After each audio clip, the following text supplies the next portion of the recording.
Mon nom, c'est Rosemary. J'ai complété un baccalauréat en administration des affaires, concentration comptabilité. J'ai aussi fait un MBA en gestion de projet et j'ai complété une deuxième maîtrise en psychologie des affaires en Angleterre. J'ai décidé de me lancer dans l'aventure d'un double diplôme à la Aston Business School parce que c'est une opportunité en or, je trouve, de ne pas allonger mon parcours scolaire et puis de vraiment bénéficier d'un autre diplôme. En plus de ça, j'ai étudié là-bas en psychologie des affaires, qui est un milieu hyper niché, puis on n'a pas nécessairement l'opportunité d'étudier dans ce domaine-là à Québec. Donc pour moi, c'était vraiment important de me lancer dans une aventure pour vraiment bien boucler mon cursus scolaire.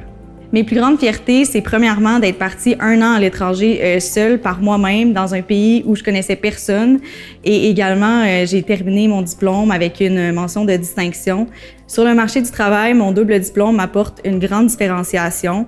Quand je fais du réseautage, les gens sont curieux de savoir c'est quoi la psychologie des affaires, comment c'est possible qu'à 24 ans, tu aies déjà 2 maîtrises. Donc, c'est une belle façon de créer des liens avec les gens puis de vraiment discuter de cette belle expérience-là que j'ai eue. Pour les personnes qui hésitent à se lancer dans l'aventure du double diplôme, je leur dirais, prenez ça une bouchée à la fois. Faut pas voir ça comme une grosse montagne, faut plutôt voir ça comme un cheminement, puis une succession d'actions à faire pour concrétiser un projet qui, au final, est vraiment une expérience incroyable à vivre. Cette expérience-là m'a vraiment démontré qu'il n'y a rien d'impossible dans la vie, puis ça m'a vraiment donné le goût de répéter l'expérience à nouveau et qui sait de m'expatrier encore, mais dans le cadre de ma vie professionnelle.